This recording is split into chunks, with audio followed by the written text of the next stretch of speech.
Okay, why don't we get started here? Welcome all of you to the American Society Council of the Americas to honor the 2014 Moors Cabot Award Winners.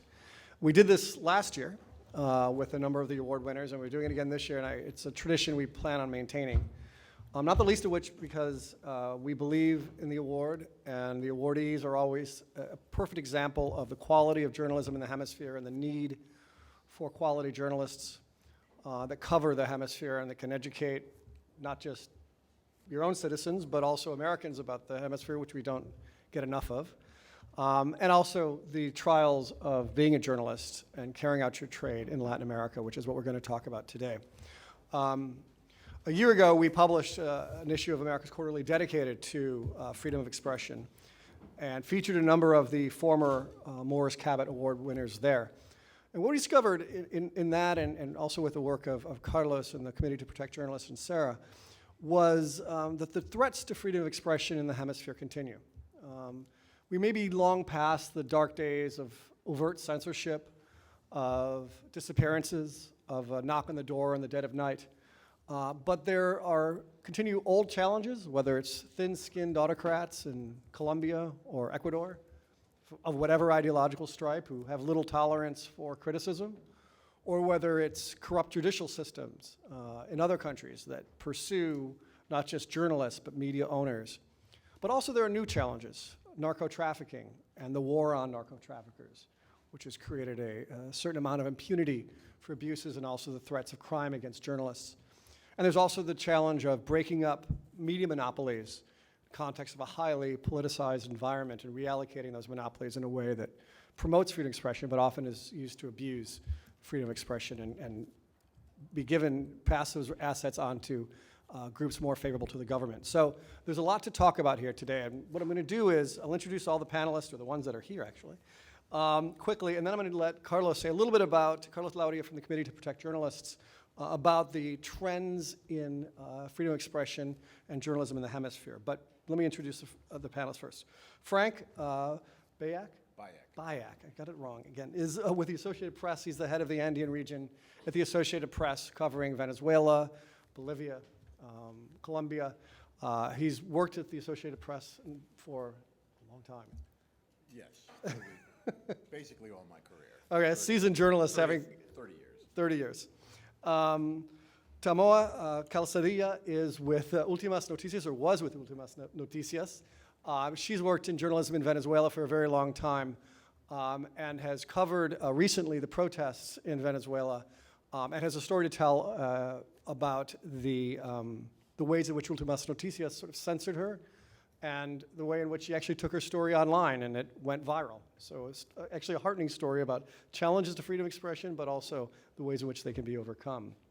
Paco Calderon is a cartoonist with Grupo Reforma in Mexico, long-standing. He's been working in Mexico for a long time. His artwork and his cartoons are well known. Very good, pointed jabs at politicians and corruption, so we love those. And Tracy Wilkinson is a esteemed journalist who has covered the wars in Central America.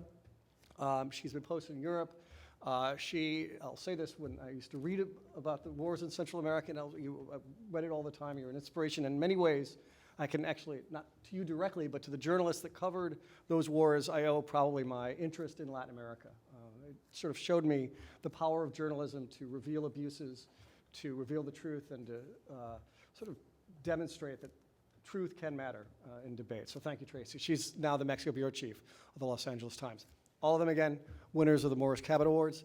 Let me turn it over to Carlos Lauria, who I didn't introduce, but I mentioned earlier he is the Director for Latin America at the Committee to Protect Journalists. Thank you so much, Chris.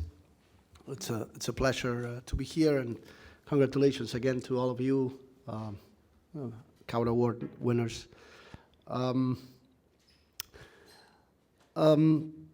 Chris put it clearly. I think the press in Latin America has become, without a doubt, more freer, more vibrant now than during previous years. But Latin American journalists are still facing serious threats when reporting the news in different fronts. Democracy in Latin America has become firmly entrenched, except obviously the case of Cuba. But the press still operates with few institutional protections.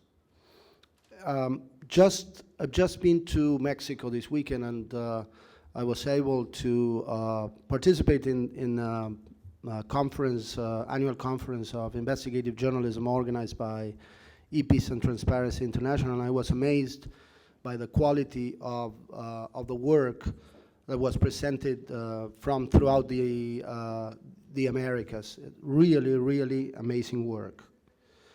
But despite this tradition of independent, investigative, and critical media in many countries, we at CPJ have documented a climate of violence affecting the press, and also government repression.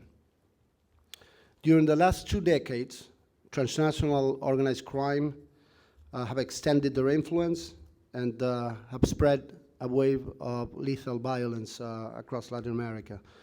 Political turmoil and weakened institutions have been the consequences of their unlawful behaviors.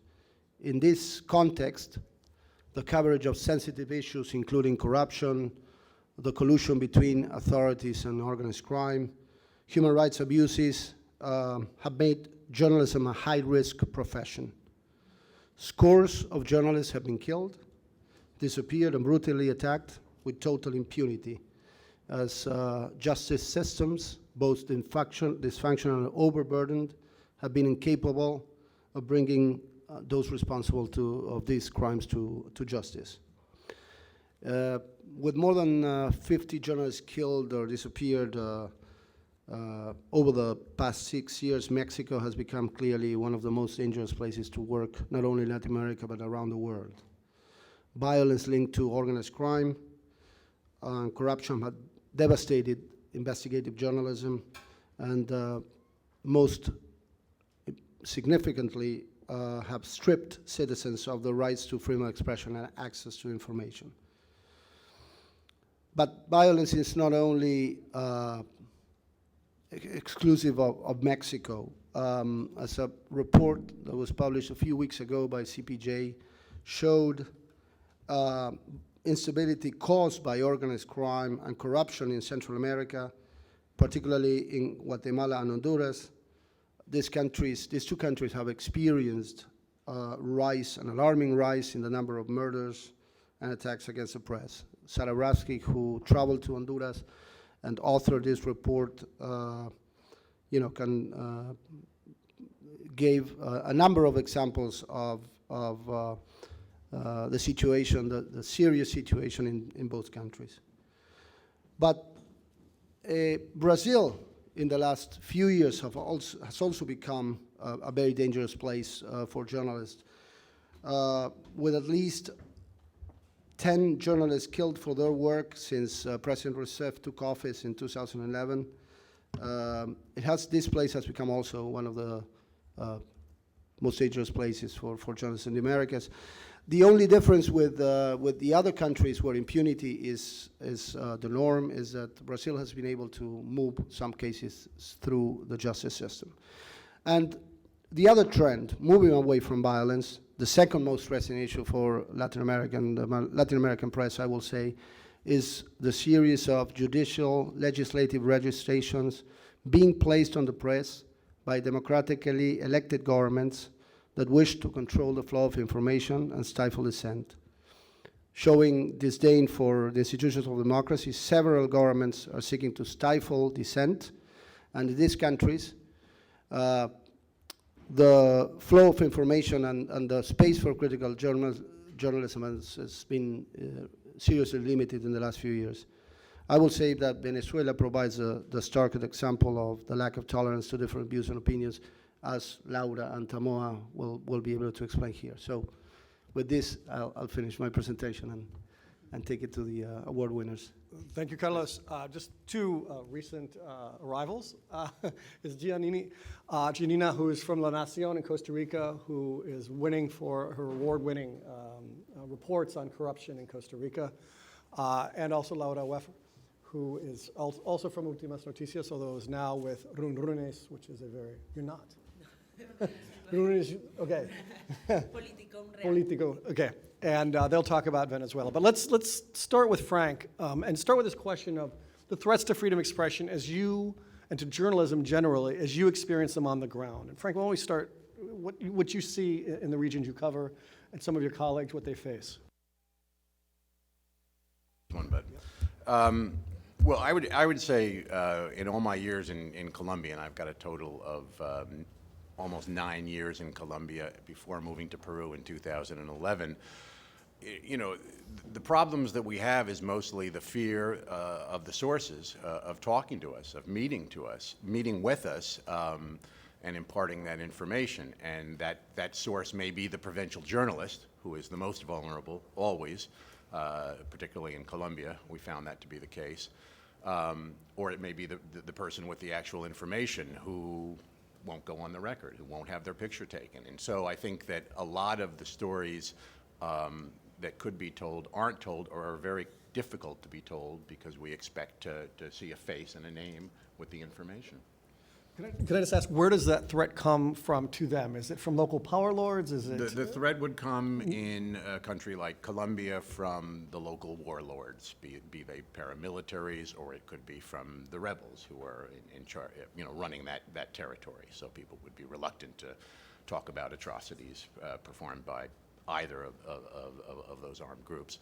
And it can also come from actual politicians who are either allied with, colluding with, or in the thrall of, you know, these armed groups. So, and then of course there's a different kind of threat in countries like Ecuador, Venezuela, and Bolivia, where we have what some people call the autocratic Democrats running them. Paco, a different form of journalism, very important, very, very pointed in its criticism. From your perspective in Mexico, from what you do, long tradition working under a one-party system for a while, and now, of course, a different system. What for you are threats that you face and you see your colleagues face? Well, as threats of violence, I have to say, although it's a very common posture to, you know, brag about I've been threatened, people are trying to kill me, that's just BS paranoia or just, you know, good salesmanship. That doesn't happen at all. The greatest threat to Mexico City cartoonist is corruption. Let me tell you an anecdote so you know where I come from. The year is 1979. Pope John Paul II has just left Mexico City. It has been, you know, a great event, and the mayor of Mexico City invites you to a dinner in his press assistant's house. You go to an enormous house, to a table just like this, with a swimming pool in the middle of it, and a huge giant steer roasting beside, with two chefs carving steaks. And some pretty lady comes and puts you a little bag on your plate. And you open it up, and it is a Centenario, which is the Mexican version of a Krugerrand. And you go, wow, what should I do about this? And I said, there must be some mistake, miss. I don't know what it is, but I can take it. The rest of the guests go insane. What the Are you trying to expose us? Do you think you're better than us? Do you feel morally superior to us? Take that, you stupid kid, and shut the out. And that actually was him doing that. wow, not right. So what I did is I packed it up and gave it away. Then they hated me because that was the last time that ever happened, and it turned out it was a, you know, yearly institution to go get your Krugerrand. Any of you familiar with Cajun cuisine?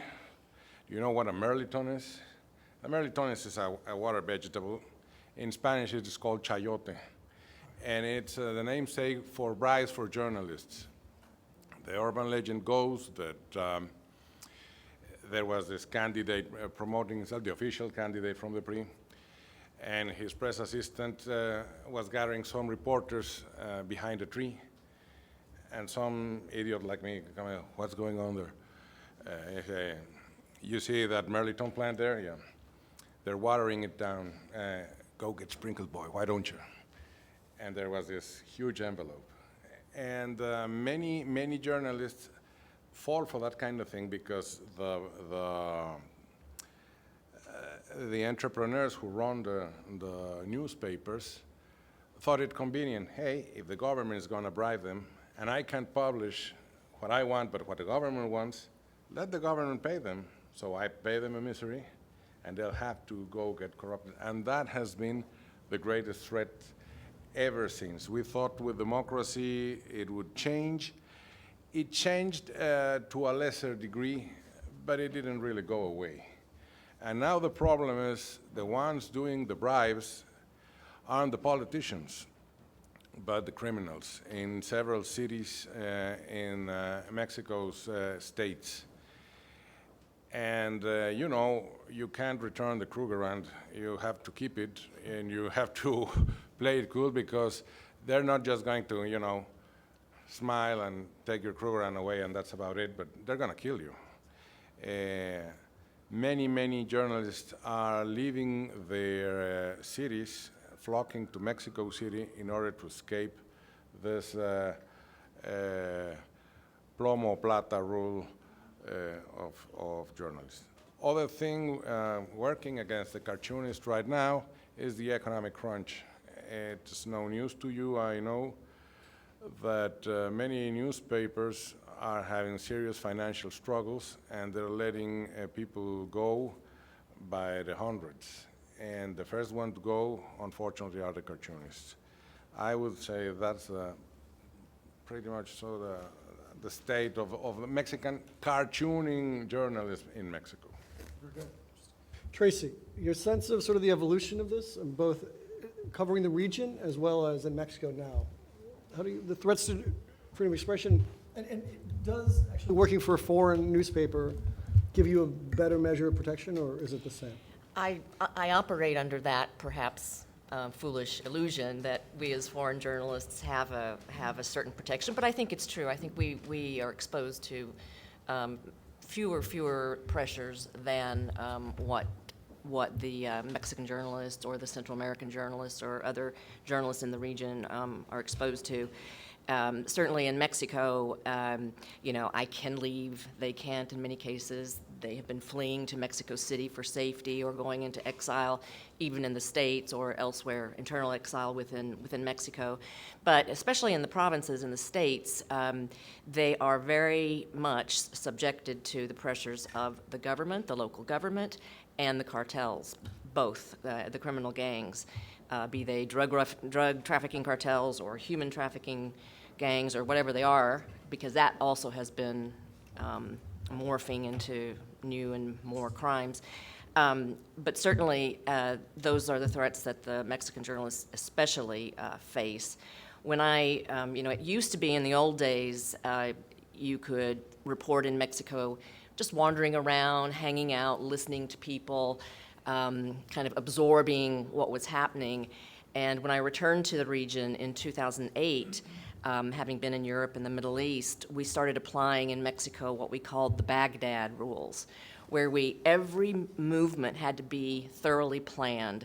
Every trip, no spontaneous trips. You had to make sure, you know, what the conditions were on the ground. You had to have people you could trust. You didn't often let the local authorities know you were coming.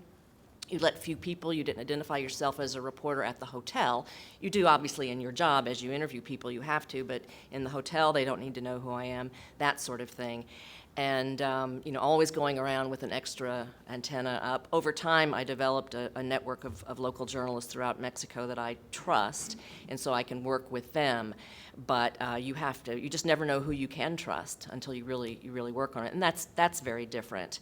And another thing that I think is, in a way, back in the, looking at, say, for example, Nicaragua back in the 80s in the wars, in a way it was easier to cover those wars than it is to cover Mexico today, or even Nicaragua today, because there were certain rules, journalists kind of knew the rules, and we all more or less operated by them, not that there weren't tragedies then too. Now, for example, Daniel Ortega has taken the tactic of simply not speaking to the press. And so it's very hard now to cover Nicaragua. It's, I think, harder today and to get, you know, information than it was during the war, which is sort of ironic. But that's how these things have evolutionized. I think governments have gotten more and more savvy in pressuring, forcing, you said overt censorship maybe is gone, but auto-censorship, self-censorship has become very much a mode of operation, certainly in many parts of Mexican provinces. It is true there is a more vibrant debate, discussion, especially in Mexico City, but if you go out into the provinces, there are states, there are local papers in the states that simply do not report what is happening. They have to report, you know, things are wonderful in Tamaulipas because that's what the governor insists on, and that's what the cartel insists on, and sometimes they can't tell the difference. But the point is, these become black holes. We don't know what is happening in the country unless we go. We really have to do a lot more going, but taking great precautions as we do it. Giannina, Costa Rica, you know, we think of Costa Rica, we think of sort of the Switzerland of Latin America. We know that's not the case, but give us a sense. I mean, your reporting has been mostly on investigative journalism, on corruption, but you know, what have you uncovered? But also, how has that sort of raised some concerns within Costa Rica in terms of freedom of expression and the like? Hello, good afternoon. Yes, well, my experience has been during the last 2 decades as an investigative journalist, so I've never covered daily stories. I was leading a team of 7 people, and we were fully dedicated to investigate corruption, and not just in Costa Rica, but most of the cases were related to transnational corruption, like the Alcatel case, where we proved how Alcatel, the French telecommunications company, paid bribes to one former president of the country and many other public officials.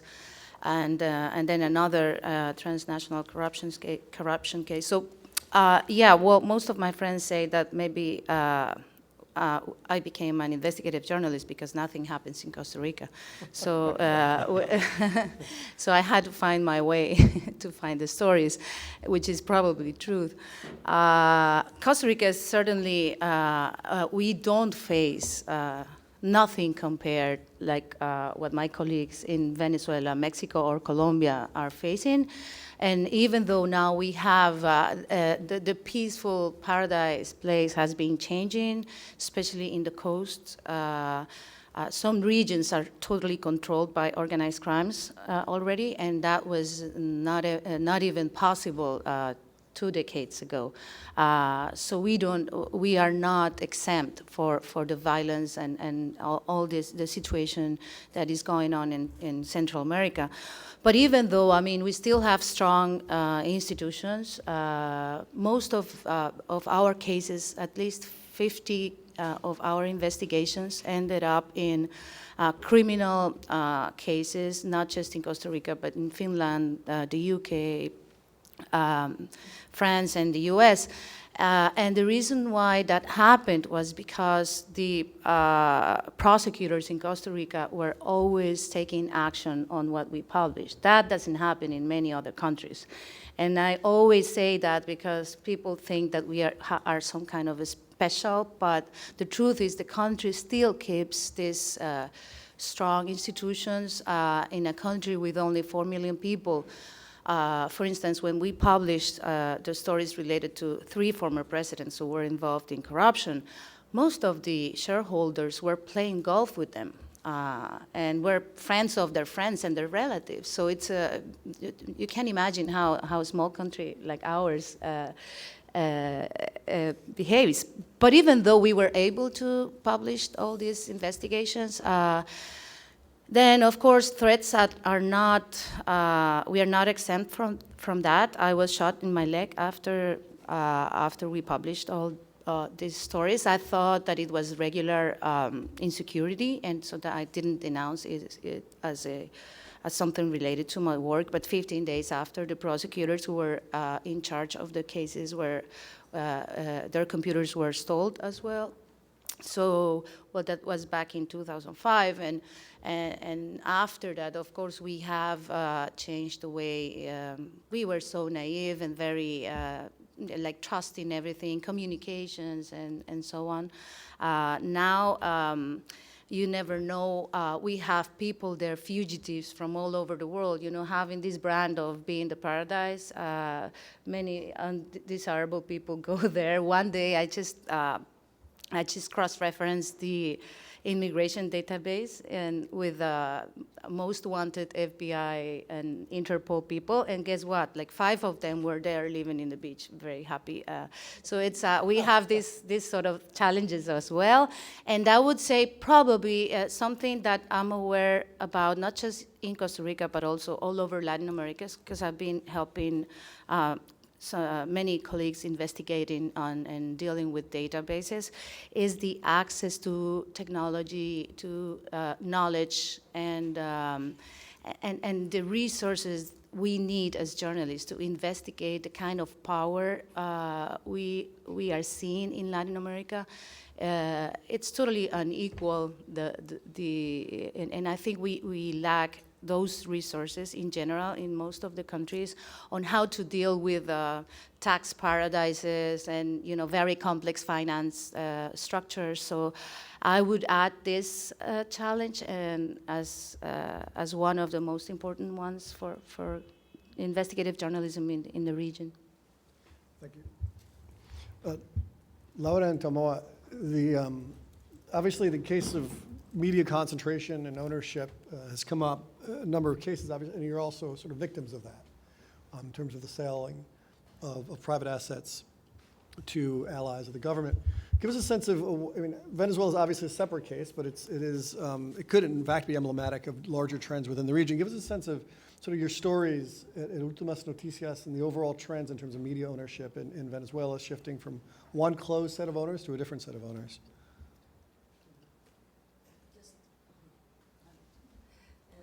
I will translate Tamoa just for a second. Okay, yep.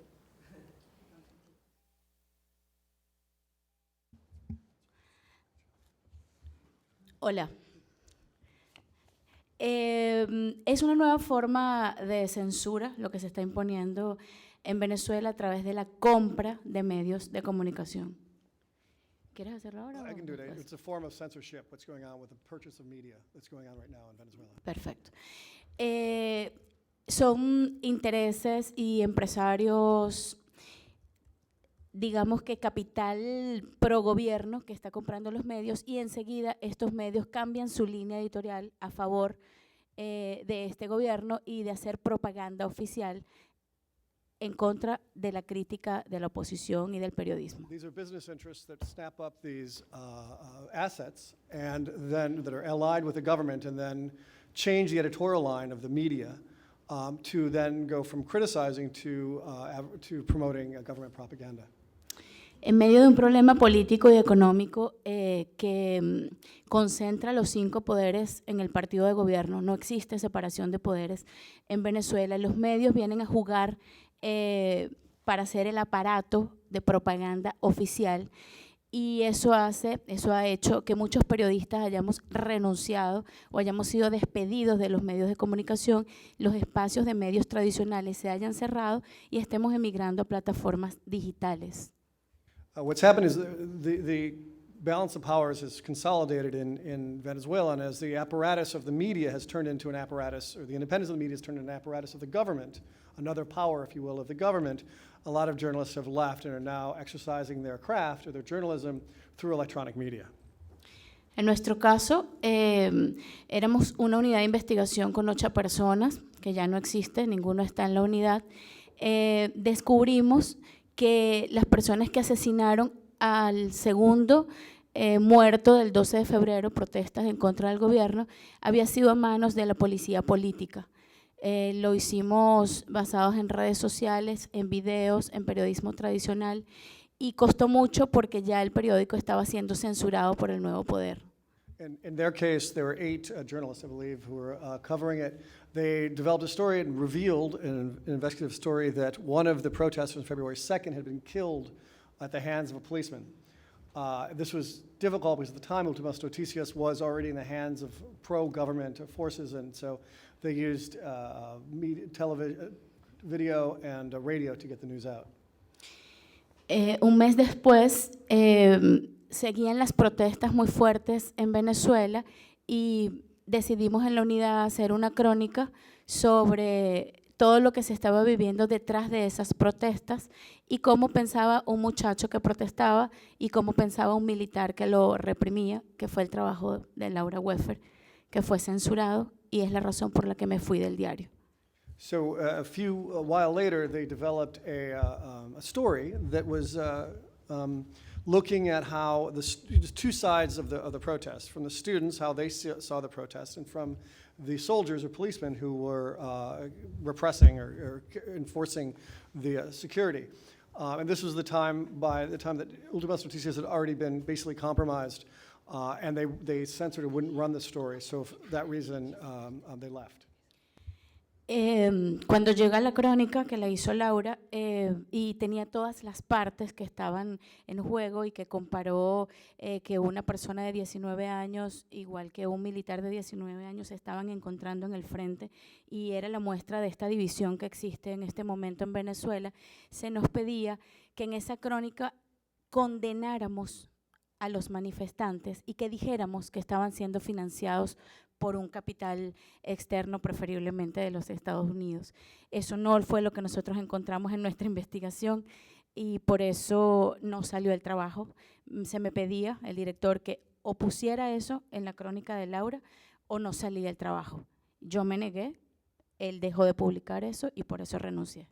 So what happened was, the way they censored it was the editor insisted that in this story of 2 19-year-olds on either sides of the barricades, that they denounce the protesters and that they argue that the protesters were being financed with external sources of funding, preferably or presumably from the United States. They said no, that isn't true. They refused to do it, and with that, they resigned. Cuenta cómo fue. Sí. Basically, what they basically what they couldn't handle was the fact that we tried to give faces to the people that were on the streets. The police and the students and the demonstrators were suffering the same kind of shortage, the same kind of economical problems as the others. So what we tried to do in this chronicle, that really it wasn't going to tear down the government by any means. It was just a simple chronicle on how people were suffering the political and economical situation. Actually, at the end of the chronicle, I've got a testimony of a policeman, an army man. He was a kid. I will say he won't have more than 20 years old. And he was telling me, it was like 3 o'clock in the morning. They have spent the whole day receiving insults, threats for the neighborhoods of the place where they were, like repressing the students, basically. And he said to me, I agree with the students. It was an army man. So he's got the uniform and everything. I agree with them. But sometimes they take the protest too far. And that's the end of my chronicle. So basically, the new owners of the newspaper, that we still don't know who they are, I asked them directly, who owns the newspaper? I need to know who pays my salary. And they say, it's not even a discourtesy if I don't tell you the names of the owners of this newspaper. So what they were always betting. It is like a pattern in the Venezuelan government. They always try to make the other the enemy. So if you are a dissent voice, they will say, oh no, it's because you have no heartland, no country land, you are lacayo? Lackey of United States government. So either you are with me or against me. And what we were trying to do with that chronicle was to try to level up the Venezuelan situation. And with the ownership of the media, in 2007, I interviewed Andrés Izarra. He was the Minister of Communication. And it was the first time that they admit publicly that they were going to impose a communicational hegemony. After he told me that, I asked him, look, I'm going to publish this. I don't want you to tomorrow to be like, oh no, you misunderstood everything, you know, it is all biased. I didn't say that. You just said that you are going to impose a communicational hegemony. And he said, yes, I'm fine with it. So they were so, you know, like, okay, we are going to do this. They have done it in a very consistent way throughout these whole years. And I think what we are living right now in Venezuela is a product of these 7 years of communicational hegemony, which means that basically the government is using these sophisticated ways to try to impose censorship and to try to control every information that flows or try to flows within Venezuela. I'm going to open it up for questions in a second, but I want to ask one last question to all the panelists, away from the issue of freedom of expression and more, you know, what has been the impact of electronic media on your jobs? In terms of, you know, the competition, the declining resources of newspapers now who are laying off people, you know, good, bad, and negative. The implication here is that electronic media, in the case of Venezuela, has provided another outlet. But of course, we know that's difficult to maintain for profit levels. So we'll just jump in here. I'd like to sort of see if we can get this as a general discussion. We'll start with you, Frank. Well, I think the most interesting thing is how it's changed our jobs. I mean, I don't pick up a newspaper in the morning. I basically pick up my Twitter feed, and if I've cultivated properly, I'm seeing what's going on in the countries that I cover, from the newsmakers, from the people whom I trust, and then, you know, I put some other odd things in there. But essentially, that changes my workday and my priorities, and I'm really I really have to check Twitter a couple of times a day. I really don't bother with any other social media. And it's also a way to get in touch with sources, and increasingly it is a way for official sources, governments, activists to put out the news. We don't pick up the phone as much as we used to anymore for that stuff. We pick up the phone to confirm important stuff, but quite often, especially with in the news agency business, when a story is breaking fast, we want to see what people are saying on Twitter. And that has also made electronic media a bit of a battleground. Hackers are quite active there, and I recently did a story about some of the most effective hacktivists in the world. They're in Latin America, and they're a couple of Peruvians. And they don't just, you know, protest by knocking down government sites in Peru. They go to Colombia, they go to Argentina, they go to Chile. Of course, you know, Peruvians and Chileans have their differences historically, and so they went and they released some documents from the Chilean Air Force. So, and that has changed the complexion a little bit of how we cover the news, but also how I think political actors interact. Interesting. Tracy, let's start with you. What's your thought on? Well, I'm probably the oldest person here, but when I started literally in Lima, Peru in the early 80s, we typed out our copy, handed it to a teletypist who basically was sending out Morse code, and that's how we got our stories out of Peru. Jerry Smith will remember those days in UPI. And of course, today even I have to quote Twitter, and I have to tweet, and I'm a dinosaur, but I do it. And I agree with Frank in that it is a valuable tool, but I would also add a word of caution is that officials that are sending out the news via tweet don't have to answer questions. And I think that's something we have to keep in mind. We can't let them just put out their version and not answer our questions. And I think more and more officials think they can just get away with putting out the Twitter and the tweet, and that's it. So I think that's just a cautionary tale about the use of electronic. It has a very important tool. It's a great alternative when there are these voids of information in many parts of certainly Mexico and other parts of Latin America. But you don't always know who the source is, which is another tale of caution, because we've seen the traffickers themselves putting out false information via tweet, posing as journalists or as officials. And so while, yes, I recognize the value of it, I do think we have to be careful.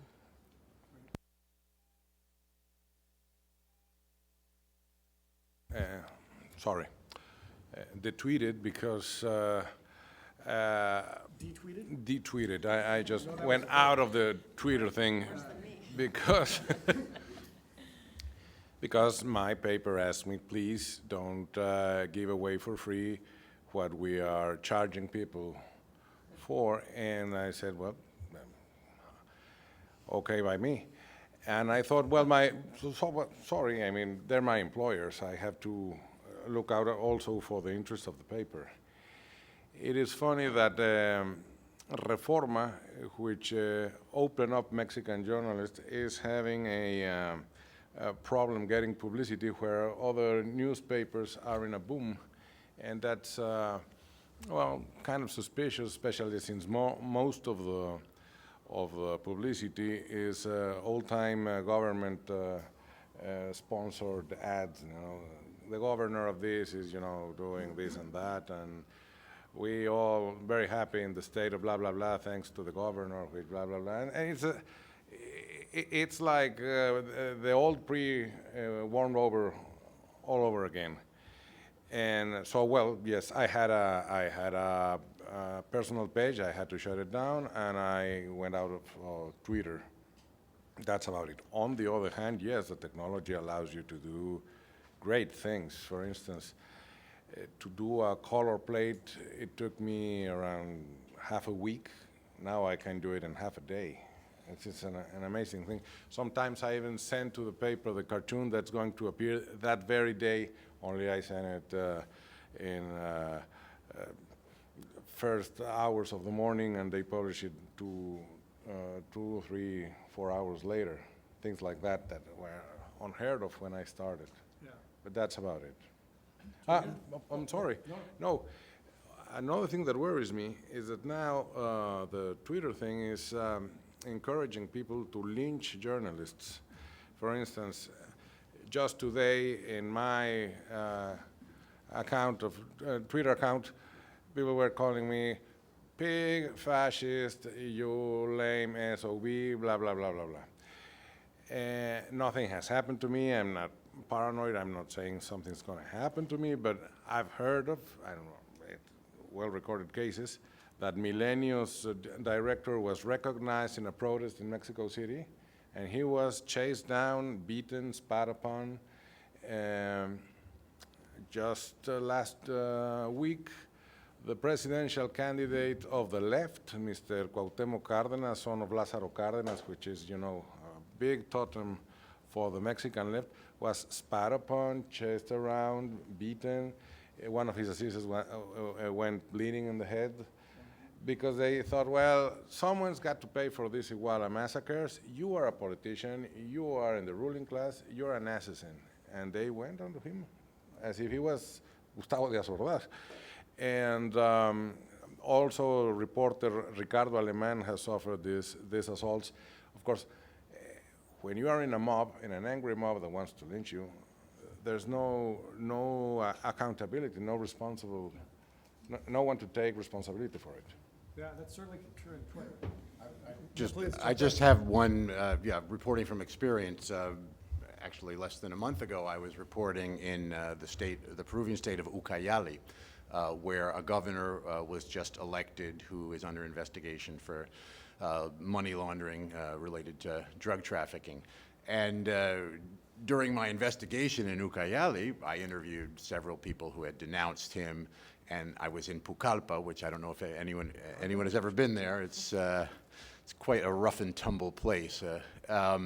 And the local media, some guys from local media came and started taking video of us. And this speaks exactly to what the instantaneous news, instant electronic media is these days. And I had to just tell them, you cannot take my video of me, you cannot take pictures of me, and you cannot publish the fact that we are here doing the investigation. Because I was in the middle of an investigation, I still had to confront the candidate with the accusations. And imagine if he had found out, well, you know, we could have been harassed, we could have been run out of town, et cetera. So that sometimes argues for keeping, you know, a lower profile than ever, and also a lot of journalists, you know, don't like to appear, I think, on TV in the countries they cover, and try to keep a low profile, and it's precisely because it's on the internet in a minute. Yeah.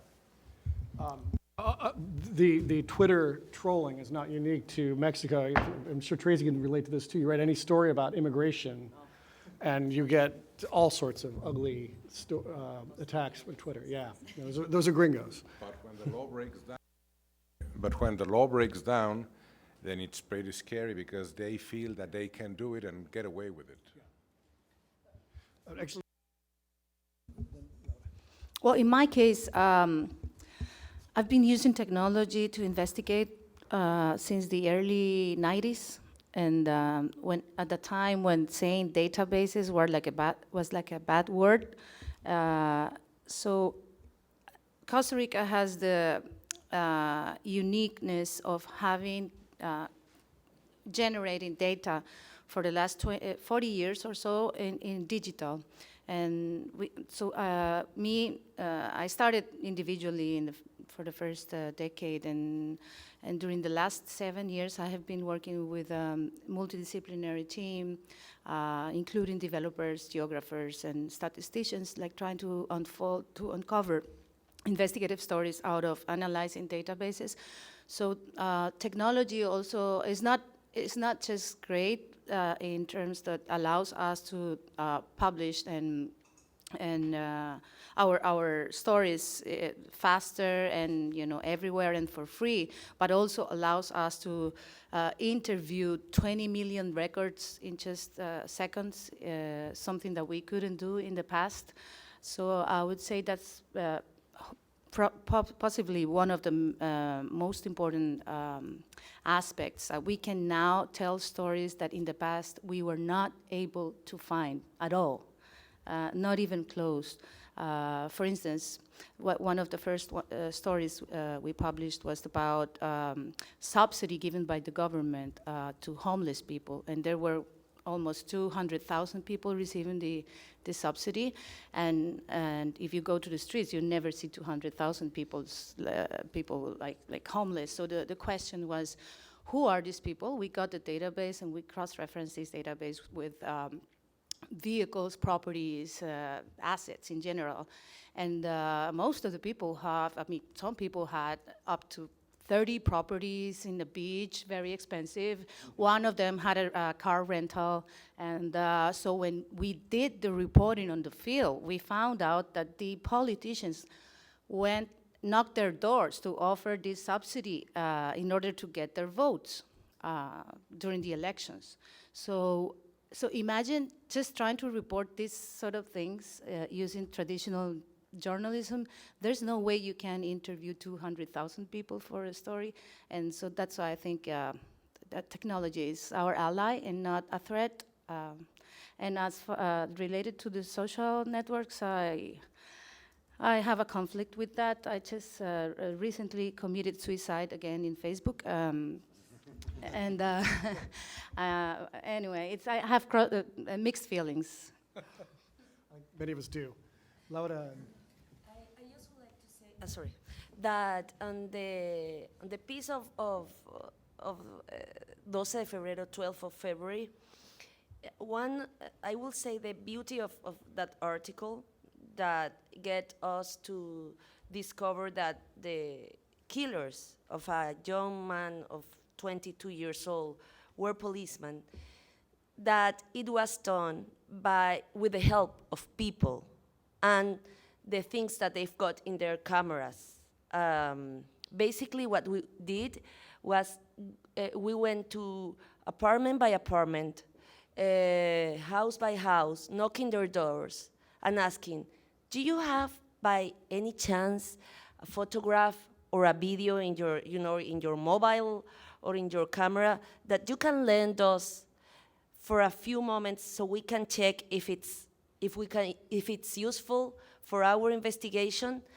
And with that, we finally got together more than 100 photographs, more than 8 videos that people will just give us away. Like the people were saying, oh, maybe this photograph is a little bit blurred. And we were like, no, that's perfect, because it was the representation of a moment that was very important to our investigation.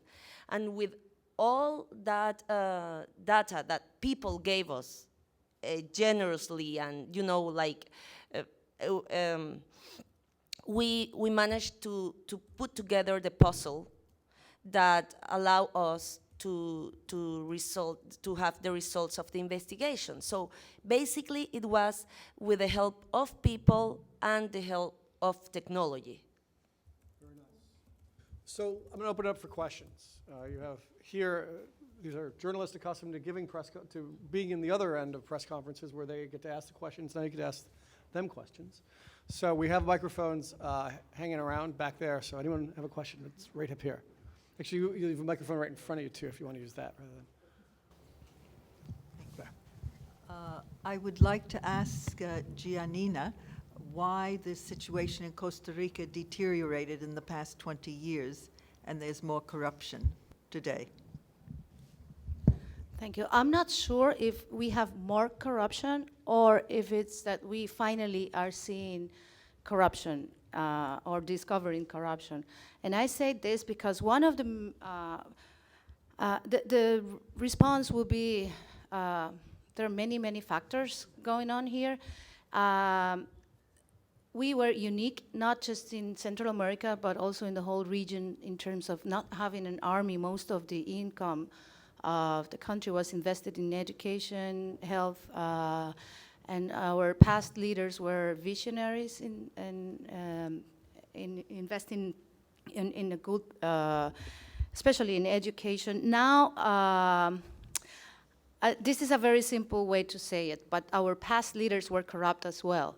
The difference is that they were stealing, but they were visionaries. Now the problem is that the recent leaders we have had are just stealing, and they forgot about the vision.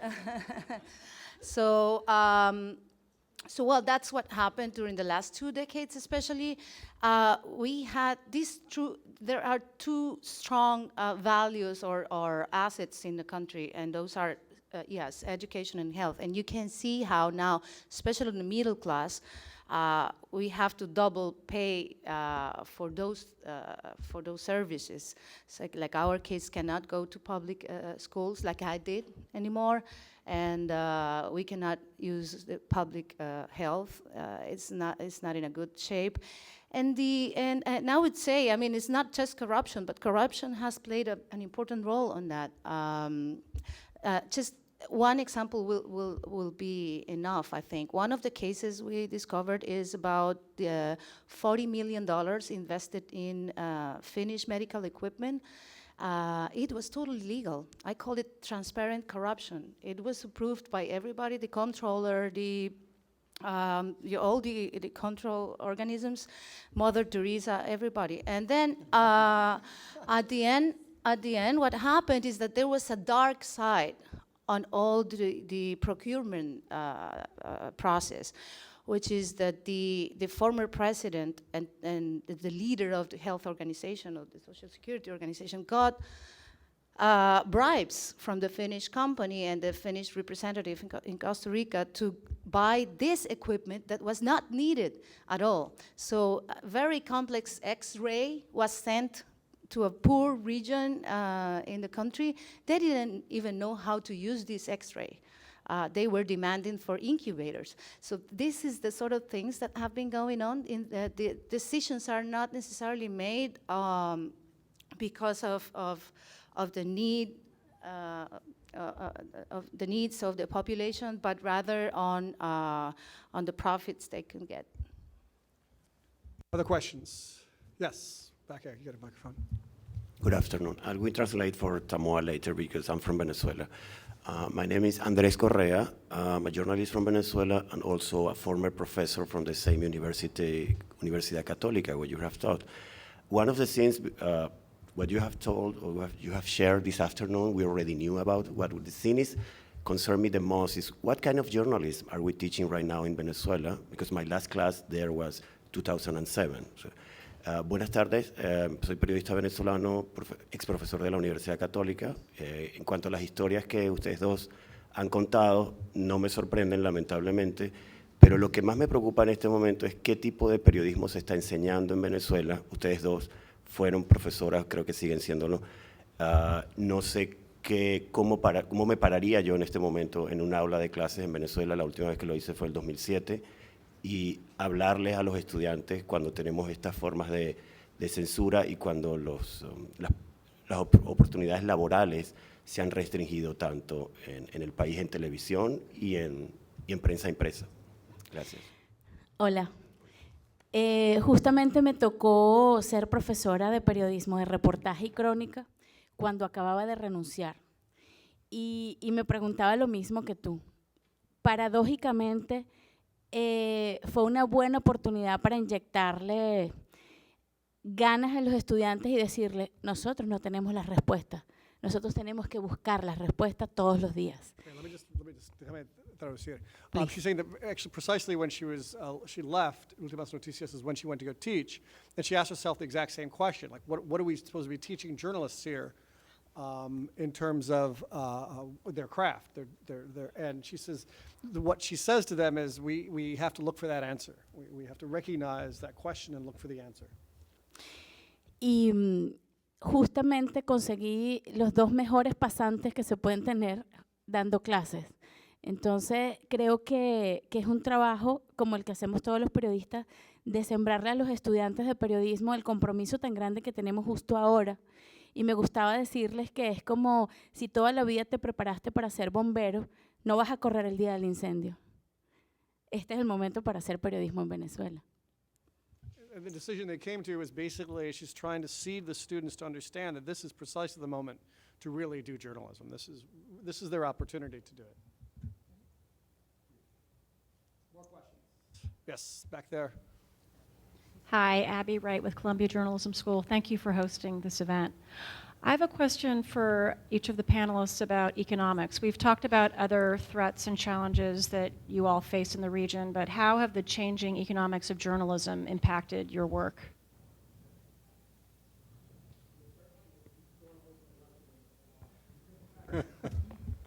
Well, we have fewer resources. That's I think that's really not the news, but how does it change what we cover?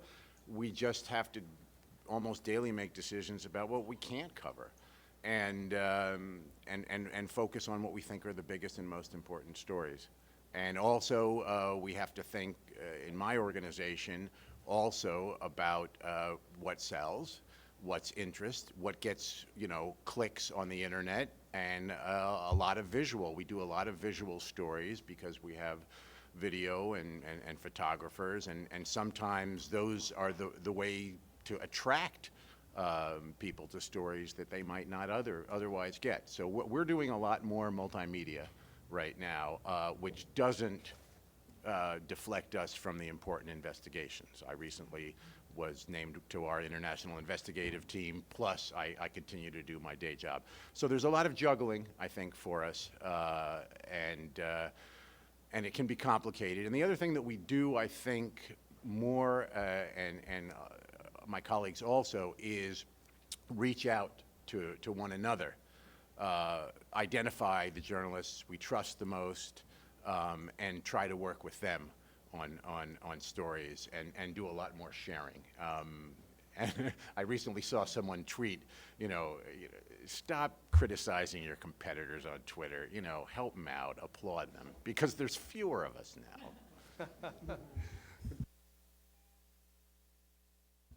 Well, especially print media in Latin America is not yet suffering as much as in the U.S. and other regions, because it's still the media organizations are still living out of the print business. And that's good and bad. It's bad because we know that at some point we're not going to be able to survive just by printing newspapers. And it's bad also because they are not investing enough on developing and innovating in new ways or new platforms to tell stories. And I think I was thinking about it the other day. In the last decade, there is basically no invention coming from the media in general, all over the world. You have Twitter. Twitter is new. Facebook is new. Instagram, all these startups just are brand new. And none of these new platforms, I mean, they could have been created within it was the natural development for a media organization, and it didn't happen, and it's still not happening. And the reason why, I was trying to find a reason why even the New York Times, that has more than 300 developers, are not creating something that you could say, wow, this is breaking totally the way in which we communicate our stories. And it's because we still have this vertical structure with the editors and like a royalty within the media. And it's very difficult to create, having this kind of heavy structure. Startups are these guys are eating pizza in a garage, and they are creating together and thinking together with other disciplines and developers and creative minds. And we don't have that in the newsrooms, and that's a shame. Very interesting point. Paco. I'll take the fifth because it may incriminate me. No, we journalists need to be half crusaders and half entrepreneurs, because let's face it, newspapers are business and they need income in order to get going. And so when these things happen, well, you have to be a team player, and if they ask you, I'm so sorry, but we need to watch out for our resources, well, you have to go along with it. It's not pretty, of course, you get a lot of criticism, but that's the way things are. Tracy. I would just, I think, echo Frank. The new motto is doing more with less.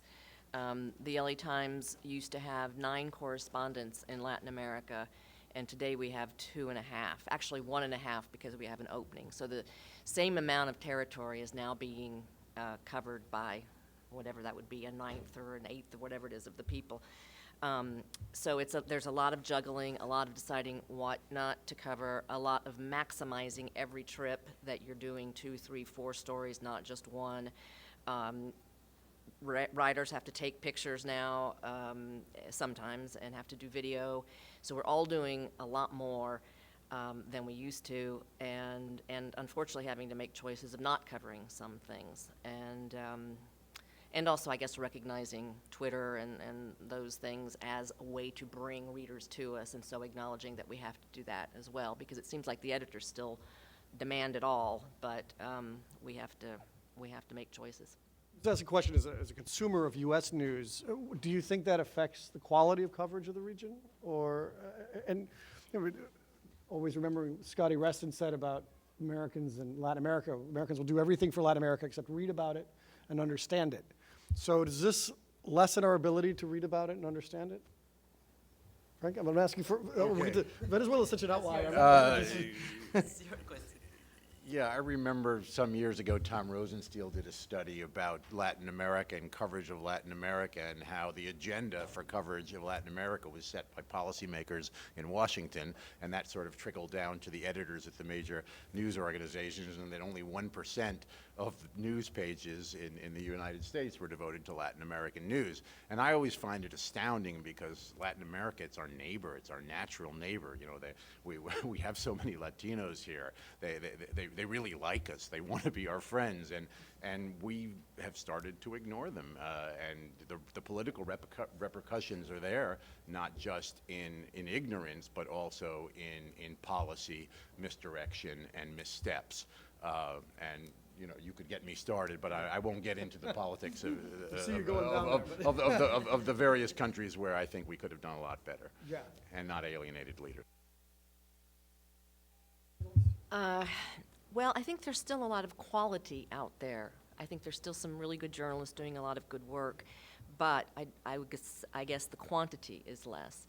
And for American readers, it seems to me they aren't even, you know, the stories we will write, they're not really reading them. Maybe they're being drowned out by all the other chatter and noise that passes for media here in the U.S., but it seems like a lot of American readers are still pretty ill-informed about what's happening, and that's in part why something like this, the child immigrant crisis of the summer was a surprise to some people. If you were paying attention, it was not a surprise to anybody. But that's just one example of how then there's this crisis and panic and not good policy coming from it, and so that's an example.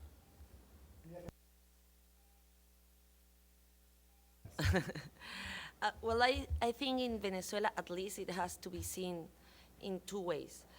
First of all, I think the aggressive takeover of media is shedding like a new trend, maybe interesting for the people who understand and study economics.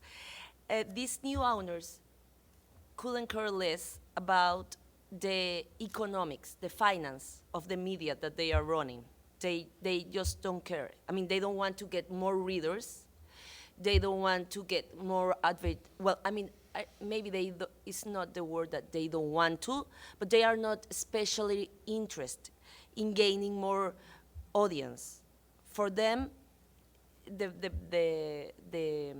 final objective of the whole situation was buying and the newspapers and the TV stations and the radio stations in order to silence the voices, the decent voices that were within it. So basically, I don't know how it's going to affect the logic of economic within media in Venezuela, but as far as we know, after the both of the newspapers and the TV stations, the amount of readers have fallen dramatically because the people is not trusting anymore on that media. On the other hand, we have the reporters, the journalists. For many, many years, for us reporters, money has been a really bad word.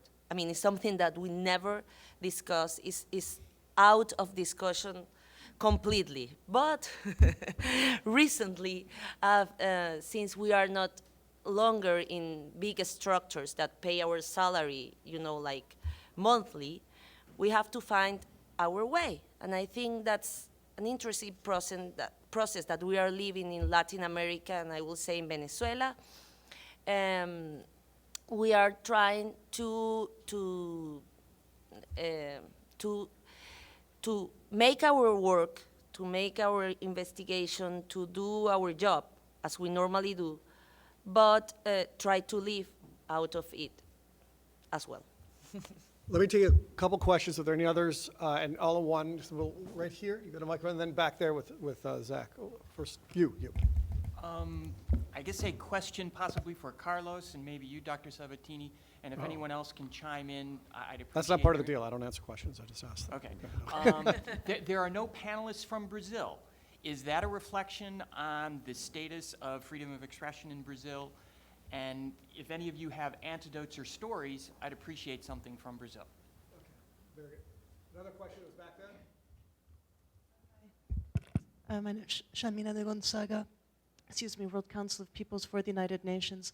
My question is, looking at all of these really serious pressures that have been discussed, does anyone have any strategies or practices beyond just the panels are important, but I think for the most part people are familiar with the issues who are interested in the issue. Is there any hope? What are we seeing? Can any of you cite examples of efforts to counter some of these pressures, from the corruption to the violence to the economic issues? Where should we be focusing our energy? Thank you. I'll answer the question on Brazil, but let Carlos talk about it in a second. But first, the Moors Cabot Award winner last year, one of them was a Brazilian, Mauri Koenig. And what he actually wrote in the issue, that's the giant, not life-size version behind there, the cover of it, in which he talks about the real challenge in Brazil is increasingly becoming, obviously, narco-trafficking, but also investigating cases of corruption at the local level, something which came up in a number of these presentations, where there's very little rule of law, and the protections for journalists are weak, if even existent at all, in these local areas, regional cases. So those journalists are particularly at risk, and he wrote very compellingly in this issue and talked about it a year ago, about the challenges for journalists covering corruption in the interior. But Carlos, why don't you give a little more update? I mean, I think you said it. I mean, as a member of the Cabot jury, you know, we received many nominations. And as you said, last year, you know, a top investigative journalist from Brazil got the award. And, you know, he spoke here about the dangers Brazilian journalists are facing. So, I mean, Brazil is always important. You know, we have a lot of candidates from Brazil. You know, I think Brazil is one of the countries that it's really where investigative journalism is thriving at this time. I will say that probably the country where the best investigative journalism in the Americas is being done. Really, you know, just been to this conference, and you know the works of Brazilian journalists are really amazing. You know, they have problems. You know, violence, judicial censorship. You know. Many problems, but at the same time, you know, the Brazilian judicial system, as I said before, is one of the only ones, not only in Latin America, but around the world, have been taking steps to solve some of these crimes. So, and the government has acknowledged that this is a problem. We met with Dilma Rousseff this year, together with Maria Teresa, have an hour-and-a-half long meeting with her, frank discussion on all these issues, and you know, there's a protection program for human rights workers that may be extended to journalists, and several other measures that maybe are being studied now and may be implemented in the future. I'll let the other panelists respond to the questions, but also sort of just some parting reflections on what was said. So I am going to start with the Venezuelans, if you want to say anything. ¿Quiere plantear algo? En fin, él estaba hablando también sobre si hay buenas noticias, hay una respuesta, digamos, a esas historias de corrupción, cosas así. La buena noticia es que los periodistas quieren seguir haciendo periodismo y lo están haciendo en nuevas plataformas. Creo que hay un conflicto de industria de medios, de empresa de medios, más no de periodismo. El periodismo se está reinventando y está buscando, hay una especie de boom, aunque incipiente, de nuevas plataformas, buscando las audiencias en redes sociales y en digital, que creo que pudiera ser lo que viene. What she said was basically that the journalists are finding new platforms, and that on the one hand you have media owners who are doing their own business who aren't actually interested in journalism, but in this parallel to that is journalists are using their own platforms, using electronic media, and actually engaging in journalism in ways that is very, you're implying, optimistic and positive reaction. The other part of it, I will say, that has to do with people, with the public opinion in Venezuela. The people are taking consciousness that they don't have any more free access to information. And when they see that, it was a liberty that was taken for granted. And since they feel that they are not getting enough information that they can trust, what they are doing is try to create consciousness and even some initiatives to try to support free journalism. For example, someone called me one day and he said, look, we are a group of people, we have nothing to do with journalism. I am a psychologist, my friend is an artist, my wife is a doctor, but we want to support free journalism. So what we figured out was we just will collect some amount of money and we'll give it to you. And you do whatever article you want to do, whatever investigation you want to do. It was completely spontaneously. I mean, I have never met them, and now we have become friends. And what they are trying to do is try to repeat that same initiative in other parts of the country and try to help independent journalists to try to make their work.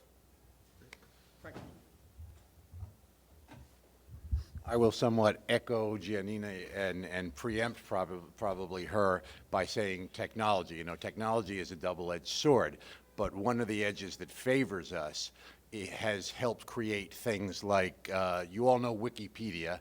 I don't know if you know Poderopedia. Okay, that was created by a Chilean, and poder means power, for those who don't speak Spanish. So it was created by a Chilean, Miguel Paz, and he first used it to study the relationships between money and political power in Chile. And now he's currently a Nieman Fellow at Harvard, and now he's expanded that to Venezuela and Colombia. And of course, we who work in Peru are trying to get him to come to Peru. And we would like to see that model, you know, followed everywhere. As we know, in the United States, there are several NGOs that do that very well.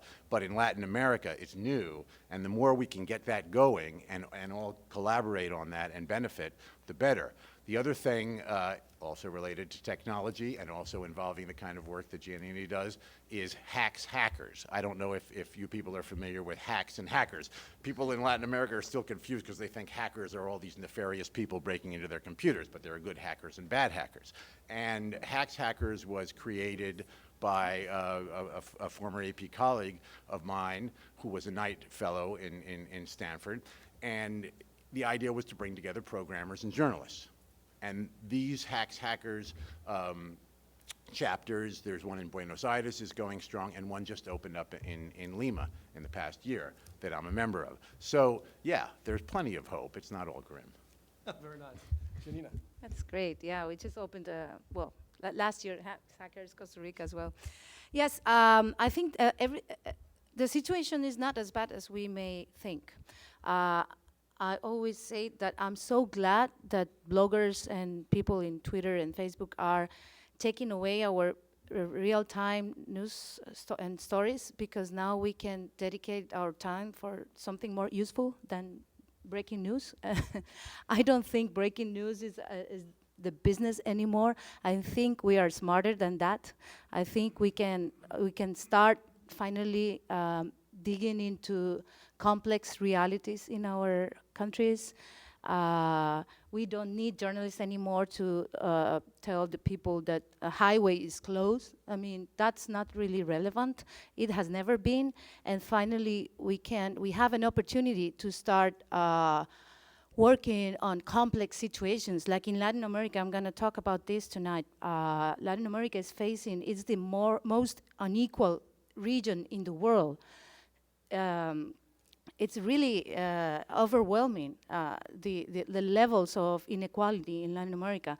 We have 113 billionaires who own fortunes that nobody have a clue on how to investigate. They don't pay taxes, they hide their assets in tax havens, and we barely have the knowledge to understand these complex offshore networks and like really, really complicated transactions, financial transactions.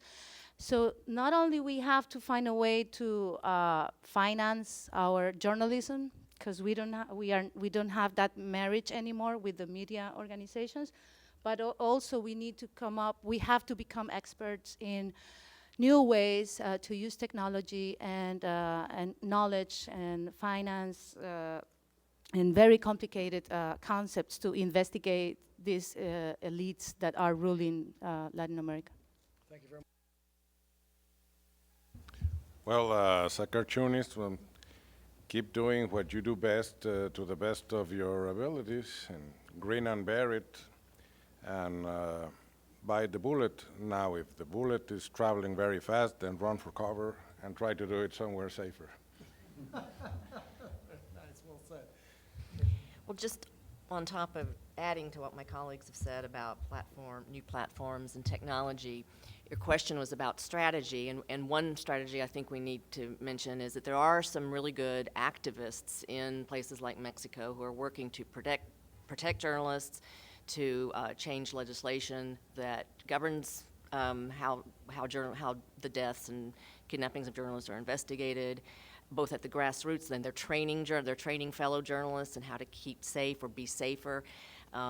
Digital protection as well. There are, as I say, grassroots groups in Mexico, the more formal groups like CPJ that are also working in that, and so activism that can advocate on behalf of the journalists, I think, is also an important thing.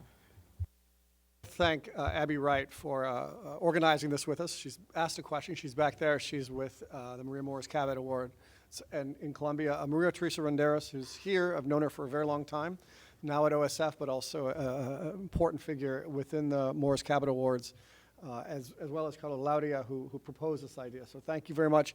All of them will be receiving their awards tonight, so please join me in congratulating them for a very prestigious award and great panel.